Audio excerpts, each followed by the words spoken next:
নবীজি আল্লাহর পক্ষ থেকে নামাজ নিয়ে উম্মতের কাছে হাদিয়া পেশ করেছেন। জোরে বলেন সুবহানাল্লাহ। আজকে সেই উম্মতের মধ্যে নামাজ নাই। কথা বলেন ঠিক কিনা?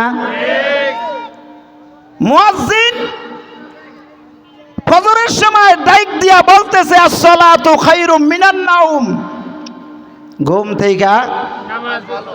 আরো জোরে কোন, আরো জোরে। আর আমরা কেমন জানি বলতেছি নামাজের চাইতে ঘুমই ভালো। কথা ঠিক কিনা? জোরে কোন। আবার তো আমাদের সমাজের এমন কিছু মানুষ আছে এরা নামাজই বিশ্বাস করে না। আছে না নাই? এরকম ভণ্ড প্রকারের লোক আছে না নাই? এরা কয় মনের নামাজ বড় নামাজ, মসজিদে গিয়ে নামাজ পড়ার দরকার নাই, মনের নামাজ কি? আবার তারা কয় নামাজের মতো নামাজ একবার পড়লেই হয়। কথা বলেন না কেন? নামাজ দৈনিক কয়ক্ত? একক্ত। এরা কয় নামাজের মতো নামাজ একবার পড়লেই হয়। আবার কি কয় জানেননি?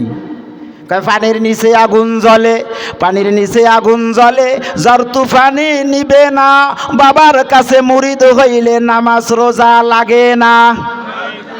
একটু আস্তে কইলেন নাউজুবিল্লাহ। বন্ডরা কয় বাবার কাছে মুরিদ হইলে নামাজ লাগে না, রোজা লাগে না। আপনারা চিৎকার মাইরা বলেন তো নামাজ লাগে কি লাগে না? রোজা লাগে কি লাগে না? আবার আর এক বন্ড কয় তোমরা যে সিজদা দাও, তোমরা তো সিজদা দিয়ে আল্লাহরে ফাঁসা দাও। আরো জোরে কর নাউজুবিল্লাহ। আপনি কোন নাউজুবিল্লাহ হলে তো বন্ডরা মেয়ে আরো ভণ্ডামি করবে। এমন জোরে নাউজুবিল্লাহ কইবেন যেন বন্ডরা পর্যন্ত এই বাংলার জমিনে ভণ্ডামি করার দুঃসাহস পর্যন্ত না দেখায়। কথা ঠিক কিনা? জোরে বলেন। মুসলমান বিড়ালের জাত।